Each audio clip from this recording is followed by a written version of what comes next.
같이 읽으신 말씀은 야곱이 약복강가에서 사람의 모습으로 나타나신 하나님과 씨름을 합니다. 그 씨름을 해서 하나님으로부터 이스라엘이란 이름을 받습니다.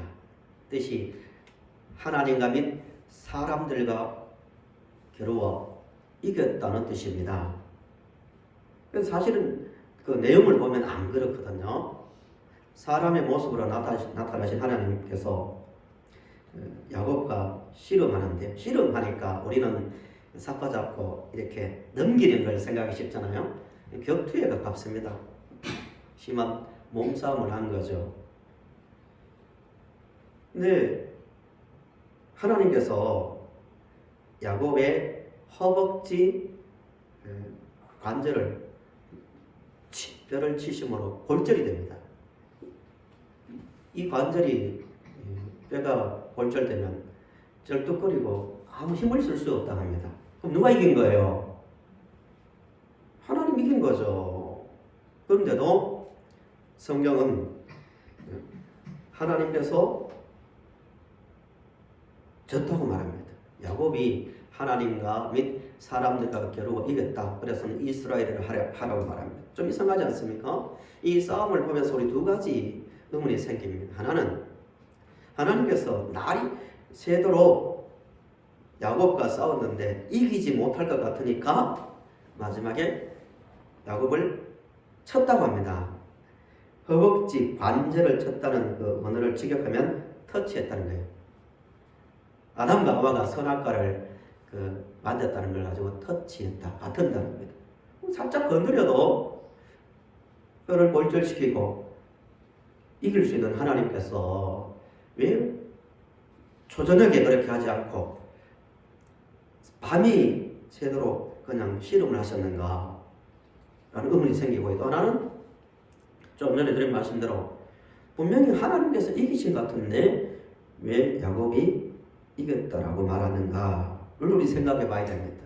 이걸 이해하려면, 오늘 말씀을 이해하시려면 야곱이 태어나서부터 여기까지 온 과정들을 좀 볼 필요가 있습니다. 잘 아시는 대로 야곱은 쌍둥이로 태어나죠. 야곱의 어머니가 누굽니까? 리브가입니다. 리브가. 야곱의 아버지는 이삭입니다. 할아버지는 아브라함이죠.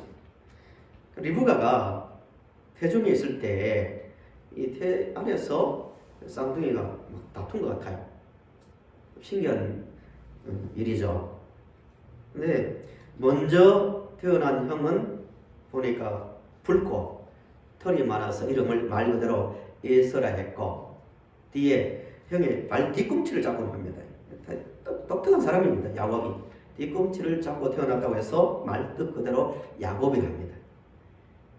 이 야곱이 자라면서 형 에서와 그 당시에 눈이 잘 보이지 않고 잘 듣지 못하는 아버지를 속에서 장자의 복을 빼앗아옵니다. 날강도죠. 그 일로 인해서 에서는 야곱을 이제 죽이려 합니다. 저놈이 거짓말과 나쁜 그 아버지를 속여서 장자의 복을 빼앗아갔다고. 그래서 그 일로 인해서 야곱이 도망을 갑니다. 야만 도주를 하는 거죠. 도망을 갔는데 어디까지 가냐면은 메소포타미아 지역의 하란까지. 그 예삼촌이 있었거든요. 예삼촌 라반의 집에 도망을 가서 20년을 삽니다. 20년을 사는데 야곱이 큰 부자가 됩니다. 많은 소떼와 양떼와 종을 거느린 큰 부자가 됩니다. 근데 문제는 거기에서도 예삼촌 라반과 아들들의 미움을 받아가지고 더 이상 살 수 없는 게 되었습니다. 그래서 이제는 오갈 데가 없으니까 예서가 있는 고향으로 돌아옵니다. 근데 문제죠. 돌아가면 예서가 기다리고 있으니까. 그래서 야곱이 약복강 가에 왔을 때 종을 먼저 보내서 에서가 살고 있는 곳에 보내서 이제 에서의 마음을 풀어보려고 한 거죠. 우리 주인이 라반의 예삼촌 집에 살았는데 거기서 큰 부자가 되었습니다. 이 말의 뜻이 뭐겠어요? 많은 선물을 준비했다는 뜻 아니겠습니까? 근데 에서는 야곱의 뜻과 달리 마음을 풀지 않고 400명을 거느리고 야곱이 온다는 소식을 듣습니다. 왜 400명을 데리고 왔겠어요? 거느리고 왔겠어요? 죽이려고 그런 거 아니겠어요? 야곱뿐만 아니라 모든 가족과 가지고 있는 모든 것을 몰살시키고 빼앗으려는 거 아니겠습니까? 야곱이 너무 두려운 거예요. 32장 7절을 한번 보세요. 가지고 성경을 보시면 7절에 야곱이 심히 두렵고 답답해합니다. 네.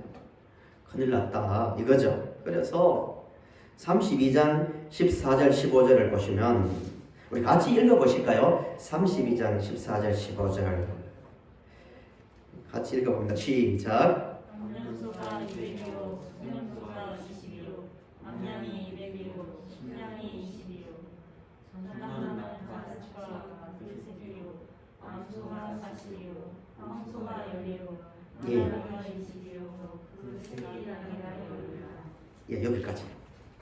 야곱이 형 에서에게 주려고 예물로 주려고 준비한 짐승의 숫자입니다. 같이 읽으셨는데 몇 마리입니까? 몇 마리입니까?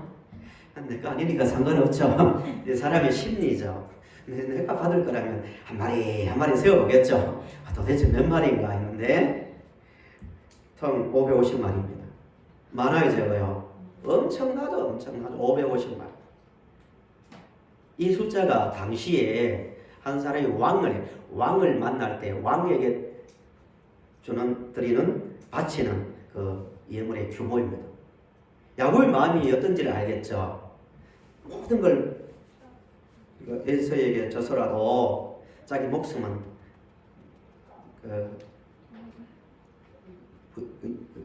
빼앗기지 않으려고 하는 거예요. 그렇게 두렵고 힘든 상황 가운데 약복강가에서 홀로 남았을 때 하나님께서 사람의 모습으로 특별한 경우죠. 특별히 구약의 이 시대에 사람의 모습으로 홀로 남은 야곱에게 싸움을 걸어옵니다. 우리 성경으로 씨름을 이제 하려고 오십니다. 이게 무슨 오늘 우리가 뭘 말하는지를 이해하시려면 먼저 장자의 복이 뭔지를 알아야 돼요. 장자의 복.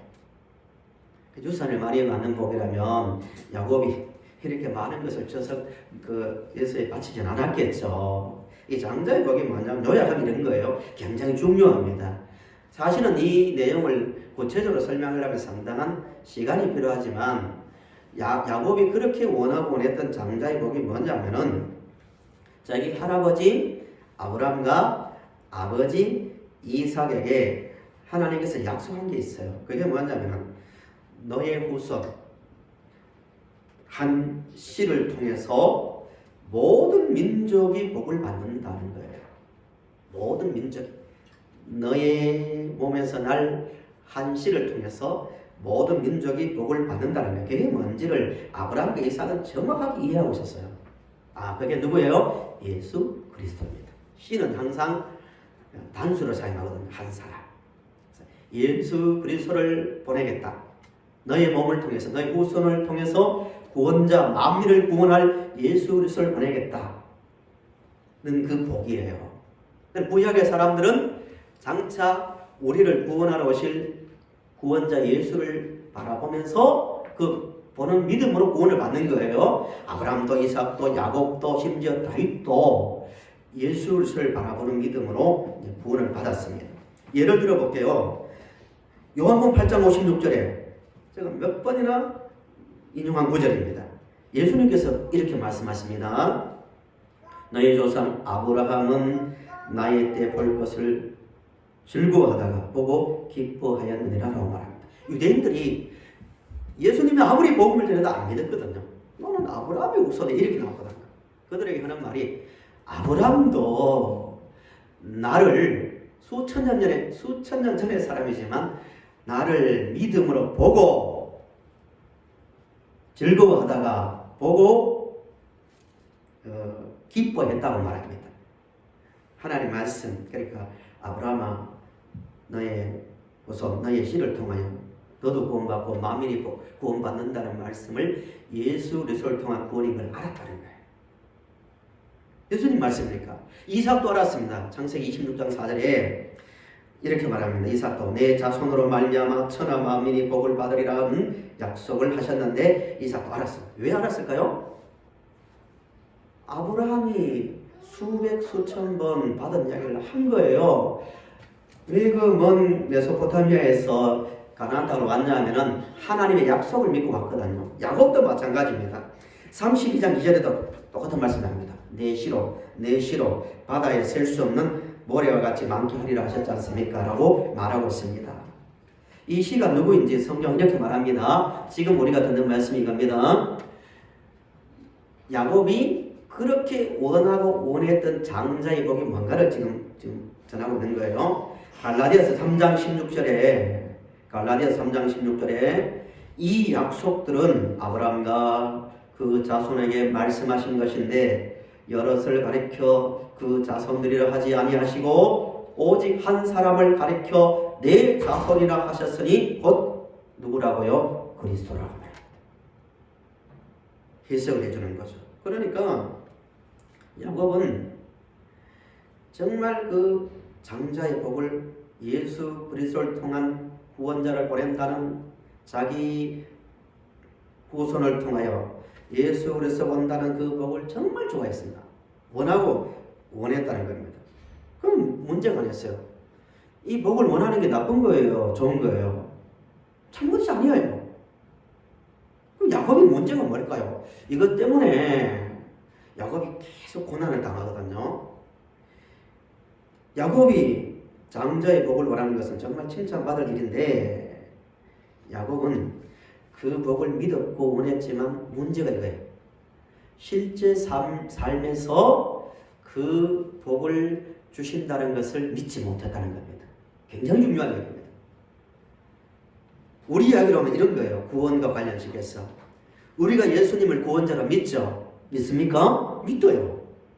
그런데 실제 삶에서는 주로 진짜 믿음은 구원자요, 예수님을 구원자요, 주님으로 인정하고 사는 삶을 좋은 믿음이라고 하거든요.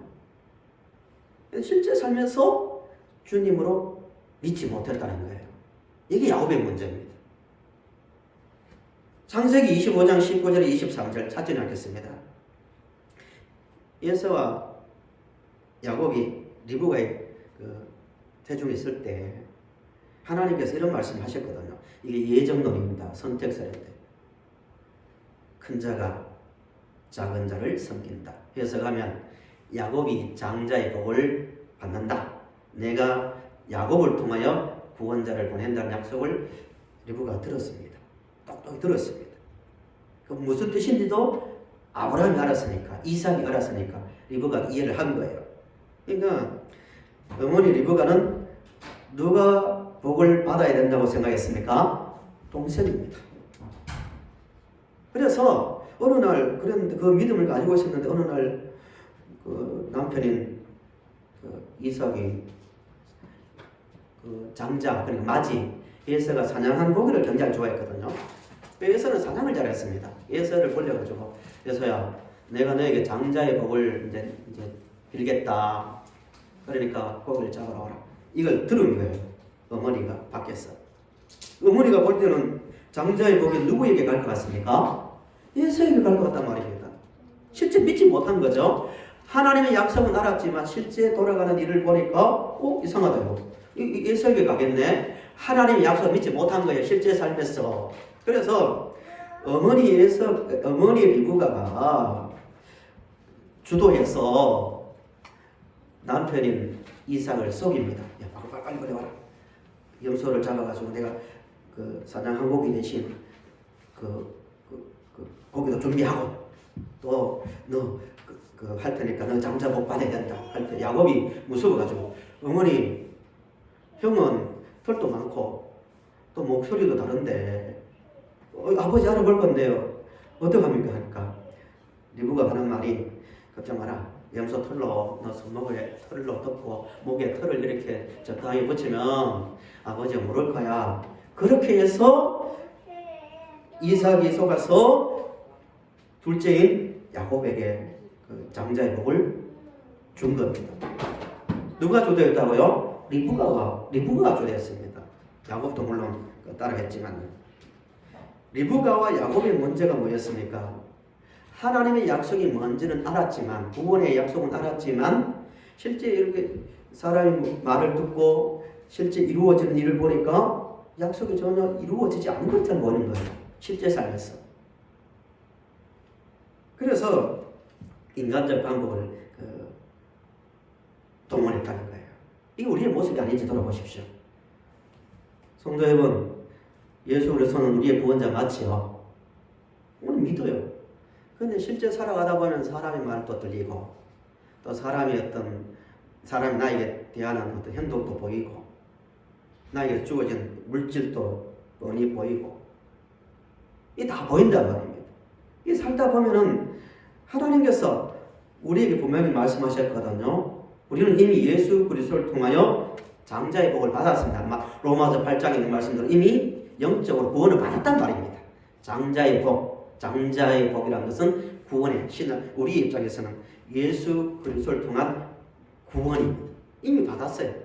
그럼에도 불구하고 그 구원받은 자는 하나님이 아버지가 되시고 하나님께서 인도자가 되시고 세상 끝날까지 돌본다는 그 의미가 아니겠습니까? 그럼에도 불구하고 실제 살아갈 때는 어때요?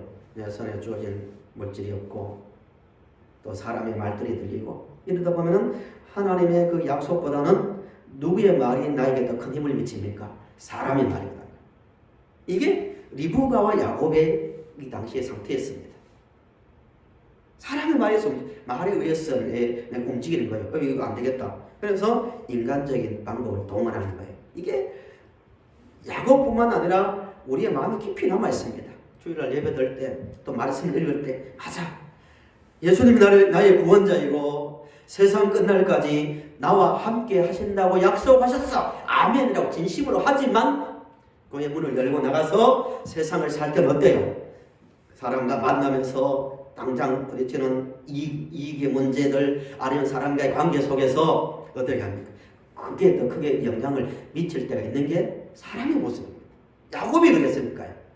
이것을 하나하나 끼어나가는 이에서 하나님께서 지금까지 야곱과 싸우고 오셨다는 거예요. 계속 싸우고 야곱은 항상 자기의 거짓과 자기의 생각대로 살아왔습니다. 그러다 막판에 몰린 장소가 약복강입니다. 야곱이 얼마나 인간적인 모습을 보였는지요. 에서를 피해서 여삼촌 집에 갈 때 놀라운 장면을 환상을 봅니다. 들판에서 잠을 자거든요. 찬송가에도 나오죠. 야곱이 들판에서 잠을 잤다고 돌베개를 대고 얼마나 급했으면 메고 잘 게 없어서 돌베개를 보고 잤겠습니까? 꿈에 사닥다리가 하늘에서 이렇게 내려오는 거예요. 연결되는 거예요. 놀라운 장면입니다. 천사들이 위에서부터 아래로 오르락 내리락 하는 걸 보았거든요. 또 하나님께서 야곱아 너 너무 두려워하지 마라. 내가 다시 이 땅으로 돌아오게 하겠고 너에게 약속한 그 복을 반드시 이룬다는 약속을 받았어요. 야곱이 얼마나 좋겠습니까? 좋지 않겠어요? 우리가 그런 신앙의 경험을 하면은 얼마나 좋겠어요. 들판에서 잠을 자는데 하늘에서 사다리가 내려오고 천사들이 오르락 내리락 하면서 우리에게 하나님께서 그런 약속을 하면 얼마나 좋겠어요. 그 야곱이 너무 좋아가지고 그 땅 이름을 베델이라는 베델. 교회 이름 중에 베델이 많죠. 정말 아름다운 이름 아닙니까? 여기에도 신앙적으로 정말 큰 깨달음이거든요. 여기에도 하나님이 계시는구나 이 뜻이거든요. 하나님의 집이란 뜻이죠. 내가 어딜 가든지 하나님이 함께 계신다는 고백을 한 거예요. 그 야곱입니다. 그것만 했습니까? 야곱이 에서를 만나러 올 때요. 32장 본문 1절 2절 다시 한번 보세요. 야곱이 놀라운 장면을 또 경험합니다. 읽으신 말씀 1절 장의 1절 2절 보세요. 같이 읽어보실까요? 시작. 야곱이 길을 가는데 하나님의 사자들이 그를 만난지라. 야곱이 그들을 볼 때 이르기를 이는 하나님의 군대라 하고. 예, 야곱이 에서를 만나러 오는데 하나님의 군대를 보는 거예요. 천사들이 나타났는데 한두 명이 아니니까 군대처럼 나타났거든요. 왜 나타났을까요? 야곱아 걱정하지 말아라, 내가 너를 지킨다, 이런 뜻 아니에요? 하늘 천군 천사를 보여줬습니다. 이게 야곱입니다. 얼마나 좋았던지 놀라고 좋았던지 그 이름을 마하나임, 하나님 군대라고 합니다. 이 마하나임은 많은 교회에서 찬양대 이름으로 많이 씁니다. 하나님 군대, 마하나임, 찬양대. 또 아까 조금 전에 본 베델은 교회 이름 가운데 많이 한다 했잖아요. 다 야곱이 붙인 이름이거든요. 하나님 붙여준 게 아니에요. 베델, 마하나임. 야곱은 이런 놀라운 경험을 합니다. 하나님이 함께 하심도 경험하고 하나님의 군대를 직접 눈으로 보는 경험도 합니다. 그런데 어떻게 했습니까? 예서가 3절부터 나오는 대로 400명을 거느리고 온다는 말을 듣자마자 두려움을 잡혔습니다. 하나님을 믿고 있습니다? 안 믿고 있습니까? 전혀 믿고 있지 않습니다. 그 놀라운 장면을 보고 경험했음에도 불구하고 믿지 않고 있는 거예요. 이게 사람의 모습이라니까요. 신앙적으로 신앙생활 가운데서 아무리 은혜를 받고 말씀 가운데서 많은 것을 경험해도 끊임없이 나오는 인간의 그 악한 성향이 뭐냐면은 보이지 않는 하나님보다, 보이지 않는 하나님 말씀보다 사람의 목소리, 사람의 어떤 힘을 더 신뢰하는 게 아직도 남아있는 인간의 모습이라는 거예요. 그걸 고쳐주려 오신 사건이 야곱강에서 씨름한 내용입니다. 이 본문에 왔습니다. 25절을 보시면 시작할 때 말씀드린 대로 하나님께서 사람의 모습으로 나타나서 야곱과 씨름하거든요. 특별한 장면입니다. 보면 야곱이 도대체 누군가, 밤에 얼마나 무서웠겠어요. 목숨을 걸고 저항했겠죠. 계속 싸우는데 날이 다 새어가는데도 이렇게 말합니다. 자기가, 여기는 하나님이죠. 자기가 야곱을 이기지 못함을 보고 그가 야곱의 허벅지 관절을 칩니다. 골절시켜버리는 거죠. 그런데 야곱이 이 싸움의 과정 속에서 어렴풋이 자기와 씨름하는 분이 누구인지를 알아보기 시작한 것 같아요. 나중에 분이에 내가 하나님 얼굴을 보았다는 그 말처럼 이게 최소한 천사이거나 하나님인 것 같은 어떤 느낌을 받은 것 같아요. 그래서 하나님께서 이기지 못함을 보고 야곱의 허벅지 관절을 골절시킵니다. 이제 끝난 거죠. 야곱이 그때부터 이제 드디어 야곱이 미어달리기 시작합니다. 그냥 가지 마세요. 그냥 가면 안 됩니다. 나에게 복을 주지 않으면 절대 놓지 않겠습니다. 이제 목숨 걸고 미어달리기 시작하는 거예요. 야곱이 이제 바뀌기 시작하는 거예요. 그 싸움 대상이 누구인지를 알았기 때문에 목숨 걸고 예서가 기다리고 있는데 가버리면 누구의 힘으로 내가 이기란 말입니까? 어떻게 내가 견디란 말입니까? 이런 의미거든요. 목숨을 걸고 이제 미어달리기 시작합니다. 그러니까 싸웠던 하나님께서 이런 말씀하십니다. 너 이름 뭐냐? 야곱이죠. 야곱은 뒤꿈치를 잡았다. 야곱 하면은 사기꾼, 거짓말자, 강도 이런 뜻으로 통하거든요. 야곱이라 하지 말아라. 오늘부터 너 이름을 뭐라고요? 이스라엘이라. 나라 이름이죠. 하나님과 및 사람들과 겨루어 이겼다는 말을 줍니다. 질문을 하나 주십니다. 시작 때 말씀드린 대로 분명히 골절된 허벅지 뼈가 골절된 사람은 야곱인데 어떻게 하나님께서 너가 이겼다고 말할까요? 이게 무슨 뜻일까요? 이게 중요한 그 메시지입니다. 정말 한 사람이 세상을 이기고 믿음 생활에서 승리하는 힘은 어디에서부터 시작되는가 하면은 하나님 당신이 아니면 도와주지 않으면 나는 살 수 없습니다. 이 세상에서 나의 인생을 살리고 죽이고 높이고 낮추게 하시는 분은 하나님입니다. 당신에게 모든 복이 있습니다. 전적으로 의지하는 믿음이 생길 때부터 세상을 이기는 힘이 주어집니다. 그래서 하나님께서 한계 상황에 이르는 야곱에게 더 이상 나는 당신의 힘이 아니면 살 수 없습니다라는 그 고백을 할 때 이스라엘로 바꾸어 주셨다는 사실입니다. 성경은 어떻습니까? 지금 삶 가운데서 뭘 그렇게 의지하고 있습니까? 정말 하나님만이 당신만이 나를 살릴 수 있고 내 인생의 진정한 복입니다라고 전적으로 매어달리면서 믿음으로 살고 있습니까? 아니면 하나님의 이름을 부르지만 그 복은 좋아하지만 실제 삶은 여전히 세상에 주어진 돈이나 아니면 어떤 세상에 어떤 주어지는 조건을 더 의지하고 살고 있습니까? 하나님만을 모든 것을 내려놓고 하나님만을 의지하며 하나님을 하나님으로 인정하며 살아가는 우리 성도님들이 되시기를 간절히 바랍니다. 우리의 구원은 하나님께서 다 하셨잖아요. 앞으로도 마찬가지입니다. 하나님께서 우리를 고쳐가시고 하나님께서 우리의 모든 삶을 주관해 가실 겁니다. 그 깨달음을 주기 위해서 하나님은 야곱을 놓지 않은 것처럼 계속해서 우리와 씨름을 할 것이며 때로 우리 힘으로 도저히 일어설 수 없을 정도의 허벅지 관절을 치실 때도 있을 겁니다. 그러니까 복입니다. 성도 여러분, 우리의 역사를 보고 성경을 한번 보십시오.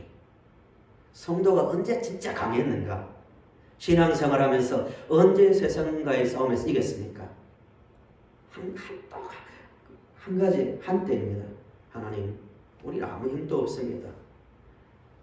하나님만이 천지를 만드신 분이고 내 인생의 주인입니다는 것을 전적으로 인정하고 고백하며 의지할 때 세상을 이겼습니다. 아무것도 없을 때요. 로마 시대를 보십시오. 로마 초기에 그리스도인들이 얼마나 많은 핍박을 받았습니까? 아무것도 없었습니다. 쫓겨다녔습니다. 가장 하층민으로 살았습니다. 로마의 귀족들에 비하면 우습지요. 로마 귀족들의 삶은 원형 경기장에서 음악과 문화와 또 격투를 보며 즐기고 주말마다 모여서 파티를 하던 그 사람들입니다. 그리스도인들은 대부분 초라하게 살았거든요. 아무 힘도 없었습니다. 그런 그리스도인들이 로마를 변화시켰습니다. 무슨 힘이었을까요? 아무것도 없었지만 하나님의 창조자 되심과 구원자 되심을 믿는 그 믿음으로 하나님만을 의지했기 때문에 역사를 바꿀 수 있었습니다. 우리 믿음의 선배들도 마찬가지입니다. 눈물로 어려운 시기를 보내면서 교회 못 오면 가장 많이 불렸던 찬송이 내 주를 가까이 하면 십자가 짐 같은 고생이나 이 노래입니다. 내 주를 가까이 하게 하면 십자가 짐 같은 고생이나 내 일생 소원은 늘 찬송하면서 주께 더 가까이 나가기 원합니다. 이 찬송이었어요. 이 눈물, 가진 건 없었지만 그 눈물로 하나님을 의지하는 그 믿음에서 이 나를 바꾸었고 극한 고난 가운데서도 승리할 수 있었던 겁니다. 말씀을 정리합니다. 성도 여러분, 우리 영적 야곱입니다. 은혜를 받은 사람입니다. 세상에 많은 사람들 중에서도 아브라함이 받은 복, 이삭이 받은 복, 야곱이 받은 복을 우리가 받았어요. 믿으시죠? 어마어마한 복입니다. 그러나 세상을 살 때 아직 남아있는 많은 고난들이 있습니다. 이 인생의 과정 속에서 하나님 우리를 바꿔 가실 겁니다. 우리가 하나님의 사람의 모습을 가지도록 하나님만 바라보고 하나님만 의지하는 중에 하나님의 사람으로 거짓도 버리고 인간을 의지하는 마음도 버리고 통치자 하나님만 믿고 살아가는 사람을 바꾸기 위해서 야곱에게 찾아오신 것처럼 때로 영적인 약복강가에서 씨름을 걸어올 겁니다. 근데 우리 모든 것을 내려놓고 하나님을 인정하는 성도님들이 되시기를 간절히 바랍니다. 로마서 8장 29절에서 30절 읽고 말씀을 마치겠습니다. 우리 앞에 있는 말씀을 이게 야곱 일생을 압축해서 보여주는 성도들의 삶을 압축해서 보여주는 구절입니다. 29절부터 30절을 한 목소리를 크게 읽고 말씀을 마칩니다. 같이요. 시작. 그 아들의 형상을 본받게 하기 위하여 미리 정하셨으니 이는 그로 많은 형제 중에서 맏아들이 되게 하려 왔습니다. 또 미리 정하신 그들을 또한 부르시고 부르신 그들을 또한 의롭다 하시고 의롭다 하신 그들을 또한 영화롭게 하셨느니라. 아멘. 영화, 성화는 현재의 진행형이고 영화는 미래의 모습입니다. 이미 하셨대요. 완료되었대요. 확신 가운데 말하는 거죠. 우리를 부르신 하나님, 예수 그리스도로 의롭다고 하신 하나님께서 앞으로 저 천국에 들어가는 순간 영화가 되거든요. 완전히 육체와 영혼이 아름다운 모습으로 바뀔 거예요. 그날까지 우리를 바꿔갈 겁니다. 우리를 놓지 않는 하나님만을 의지하면서요. 어떤 환경, 어떤 형편 속에 처하더라도 하나님만 나의 주요, 하나님만 나의 구주 되심을 믿고 살아가는 우리 성도님들이 되시기를 간절히 바랍니다. 기도드리겠습니다.